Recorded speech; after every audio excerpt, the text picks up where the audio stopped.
même béni. Prépare-nous pour vivre avec lui. Prépare-nous pour vivre avec lui. Prépare-nous pour vivre avec lui.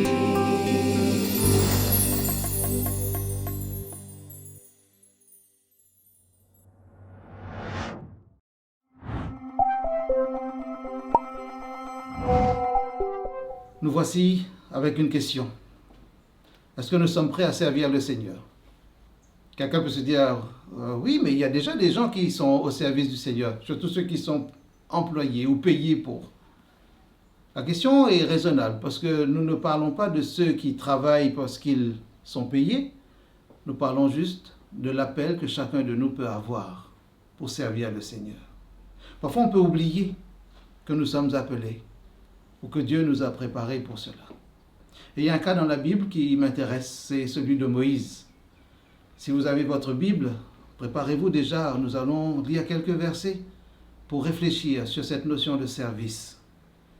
Est-ce qu'il y a un hasard? Est-ce que c'est par chance qu'on sert le Seigneur? Mais avant d'ouvrir la parole de Dieu, je veux prier rapidement avec vous. Seigneur, nous voulons te demander de nous aider par l'Esprit Saint à comprendre ce que tu veux nous dire en cet instant. Que ton nom soit béni, parce que nous croyons que tu vas nous éclairer, nous motiver, nous connecter à toi ou nous reconnecter si c'est nécessaire au nom de Jésus. Amen. Exode chapitre 3. Exode chapitre 3, c'est un texte que beaucoup d'entre vous connaissent par cœur même. Et ceux qui ne le connaissent pas très bien, je vous encourage à le lire, chapitre 3 et chapitre 4 aussi, pour bien comprendre le contexte. Moïse est en train de travailler. Il a un job. Il est berger. Il travaille pour son beau-père. C'est peut-être correct comme proposition parce qu'il travaille pour une entreprise familiale. En tout cas, j'imagine qu'il est aimé dans ce contexte et il arrive à Horeb, la montagne de Dieu, et puis il voit un buisson qui est en train de brûler sans se consumer.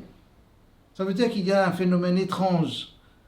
Moïse a-t-il une sorte de curiosité scientifique pour dire « je vais voir ». C'est ce qui se passe dans le texte. Mais dans ce qu'il croit être une démarche de curiosité technique scientifique, il y a un appel. En somme, c'est Dieu qui l'attire vers ce buisson pour lui parler. Dieu aurait-il pu parler à Moïse sans ce buisson? Certainement. Mais Moïse, pour sa personnalité, avait certainement besoin que Dieu lui parle de cette manière-là. Et puis il arrive et puis il entend. Il entend. Moïse, Moïse, verset 4. Et il répond, me voici. Mais ce me voici, c'était probablement pour lui quelque chose de ponctuel. Et va suivre une longue conversation. Et à un moment au verset 10, Exode 3 toujours, Dieu dit, maintenant va, je t'enverrai auprès de Pharaon et tu feras sortir d'Égypte mon peuple, les enfants d'Israël. Alors Moïse, Moïse, me voici. C'était trop simple pour l'histoire. Le but de Dieu, c'est de dire à Moïse, si je t'appelle, ce n'est pas juste pour faire de la conversation avec toi. C'est parce que j'ai une mission pour toi.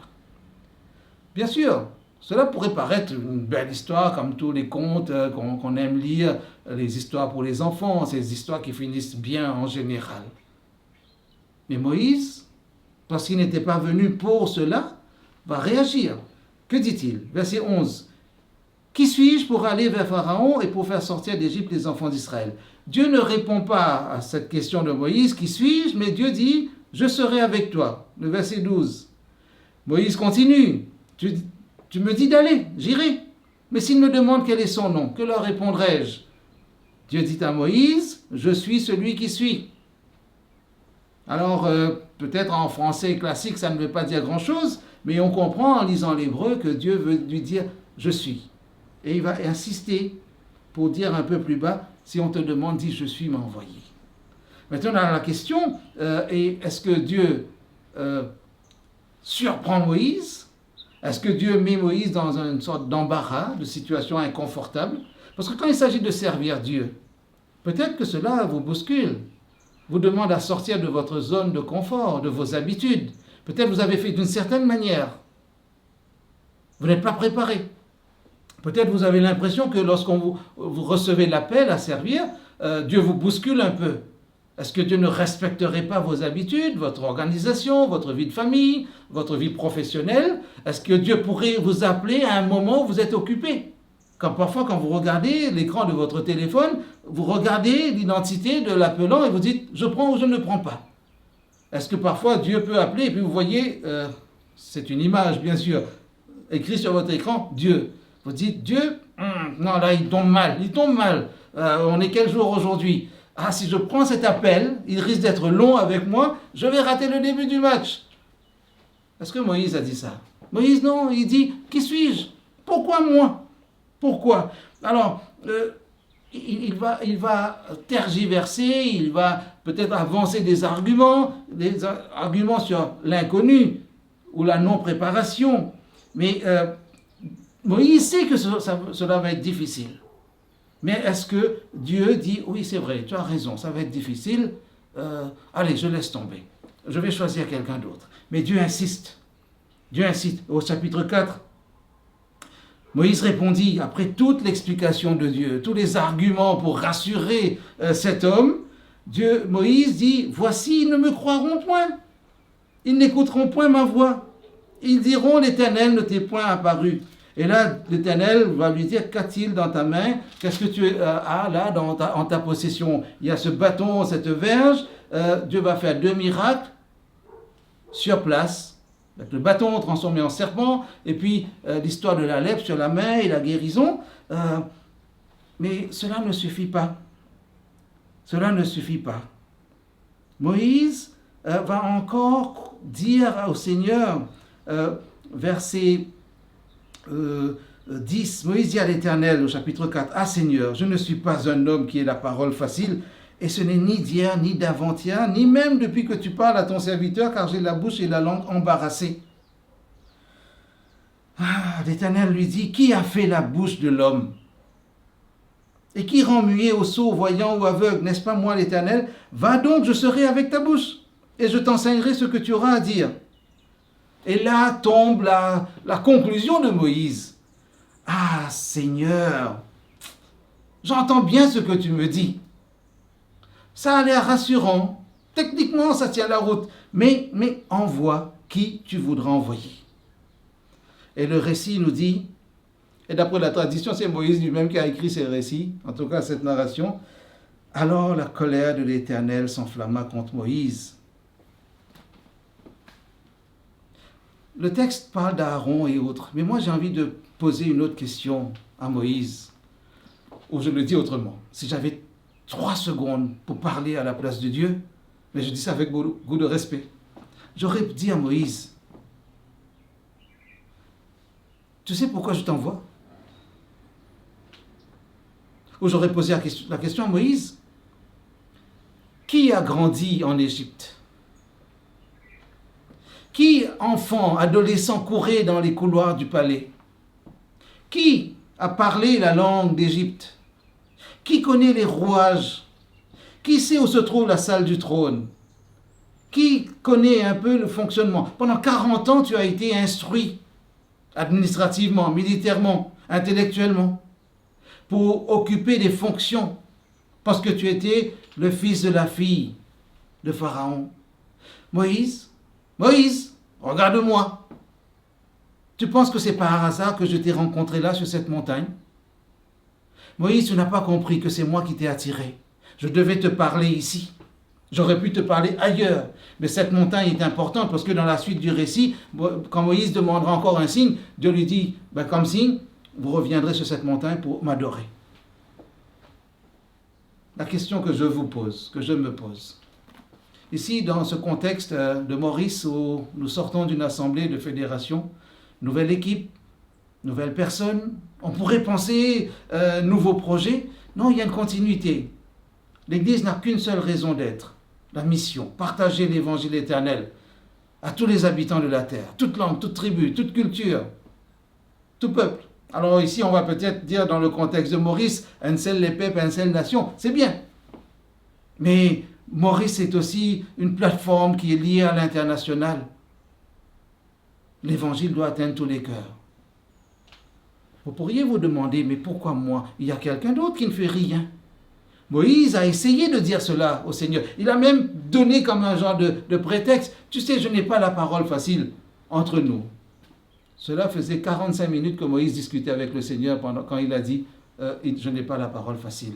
Si Moïse n'avait pas la parole facile, comment il aurait pu dire, proclamer tout le livre de Deutéronome où il raconte tout le récit de l'Exode pour un homme qui n'a pas la parole facile, gérer toute la journée tous les problèmes. Parfois nous cherchons des prétextes, parfois nous cherchons des excuses, parfois nous disons aux hommes ce que nous aurions aimé dire à Dieu. Nous n'avons pas ceci, nous n'avons pas cela, nous ne saurons pas faire ceci, nous ne saurions pas faire cela. Mais Dieu dit, qui t'a préparé? Dieu a préparé Moïse pour la mission. 40 ans en Égypte, 40 ans en exil dans le désert où il a appris peut-être comme berger à conduire des êtres un peu têtus qui prenaient des directions différentes de celles prévues par le berger. Peut-être Moïse va apprendre la patience. Cette deuxième tranche de 40 ans sera comme un séminaire, une école pastorale pour lui, et c'est le cas de le dire. Et dans les 40 années de la troisième tranche de sa vie, il va conduire ce peuple. Et la Bible dira beaucoup de bien de ce Moïse, cet homme de foi. Qu'avons-nous aujourd'hui entre les mains? Regardons, chacun pour sa part. Qu'est-ce que le Seigneur a mis comme potentiel de service en vous, en moi, pour servir? Chacun à son niveau, chacun dans son contexte. Peut-être Dieu nous demande de sortir aussi de notre zone de confort. Dieu nous demande de vérifier si nous sommes capables de tout laisser pour le servir, aller là où il nous envoie. Peut-être Dieu ne fera pas de nous tous des missionnaires dans des pays étrangers. Peut-être Dieu ne vous demandera pas de déménager de là où vous êtes, mais juste de sortir de votre zone de confort. Est-ce que nous sommes capables de cela? Tout seuls, nous n'y arriverons pas. Mais la question qui nous est posée, que sommes-nous devenus avec tout ce que nous savons maintenant? Avec toutes nos lectures, avec toutes nos connaissances. Les 40 années de Moïse, cette première tranche, peut-être ça ressemblerait à une somme de connaissances que nous avons. La deuxième tranche des 40 années, parce que c'est à 80 ans qu'il va commencer ce leadership pour le peuple d'Israël. 80 ans. Dieu n'aurait pas pu lui demander ça plus tôt. Dieu était prêt, mais Moïse n'était pas prêt. La parole de Dieu devait s'accomplir par rapport à la promesse faite à Abraham. Dans votre entourage, il y a peut-être des hommes et des femmes qui seraient un peu esclaves de quelque chose, de situations désagréables, détestables, qui amènent des larmes, des déchirements de cœur parfois. Dieu va vous envoyer vers ces personnes. Peut-être pour d'autres, Dieu va vous envoyer dans des contextes tranquilles, où vous aurez à partager sa parole assis confortablement sur un bon fauteuil dans un salon, peut-être autour d'un repas. Peut-être pour d'autres, ce sera sur un terrain de sport ou au marché. Restez disponible. C'est tout ce que je veux vous dire. Restez disponible pour le Seigneur. Quand le Seigneur va vous dire, va, je t'envoie, vous allez demander des arguments ou peut-être des éléments qualifiants. Dieu va juste vous dire ce qu'il a dit à Moïse. Va, je serai avec toi.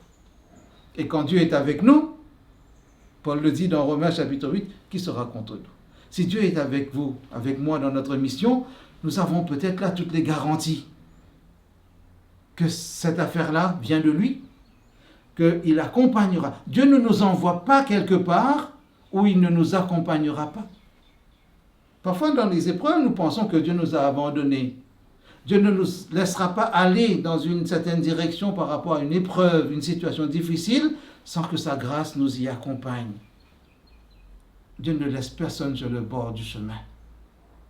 Dieu ne vous laissera pas dans une vie qui serait tombée en panne, sans vous dépanner, sans vous dire « j'attends avec toi », que ça se répare. Parfois, ça va prendre du temps. Peut-être vous hésitez à servir le Seigneur, à vous engager dans la mission. Dans votre église locale, peut-être vous dites « ah non, moi je ne veux pas faire telle chose tant qu'un tel est là ». Ne regardez pas à des situations ou à des personnes. Regardez le Seigneur. Allez vers ce buisson ardent. Peut-être Dieu va allumer un buisson ardent pour vous aussi, qui sera votre moment de test, votre rencontre, votre moment d'entrer en terre sainte. Cette vocation vient du Seigneur.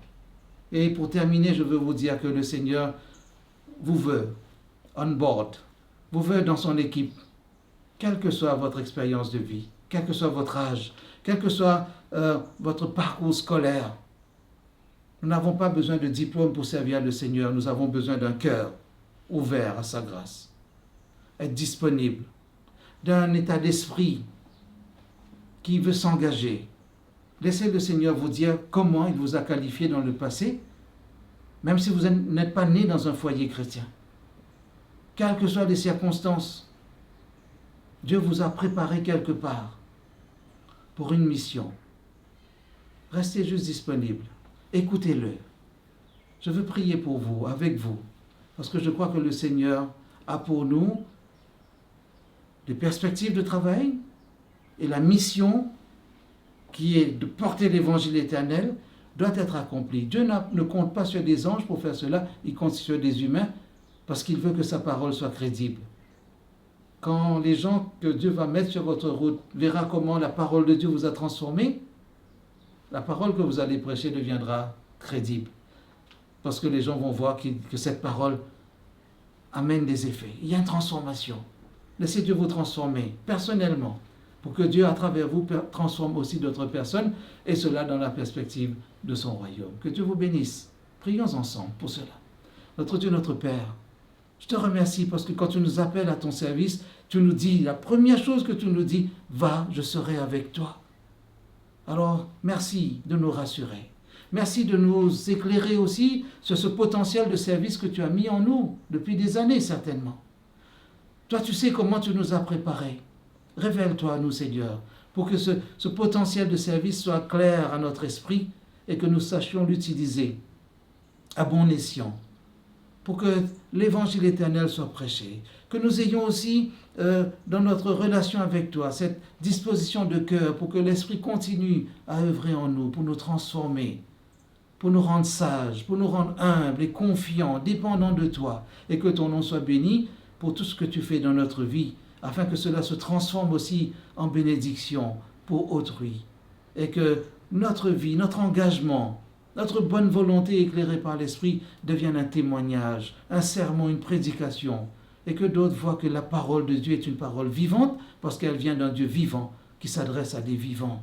Alors donne-nous, Seigneur, cette occasion de te servir et transforme-nous, corrige-nous s'il y a des choses qui étaient mal comprises. Si tu dois nous rééduquer pour cela, fais-le parce que nous savons que tu fais tout bien en ton temps. Que ton nom soit béni et que chacun de nous réponde à ton appel pour un meilleur service au nom de Jésus. Amen.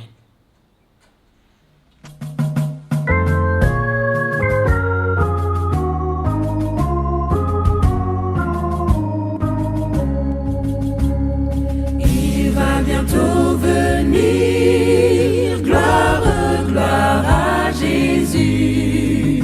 Dans le ciel, il veut réunir ses bien-aimés élus. Levons en haut les yeux, tressaillons de bonheur. Il vient sublime et glorieux, le grand libérateur. Il va bientôt venir, gloire, gloire à Jésus. Toutes nos douleurs vont finir, le mal ne sera plus.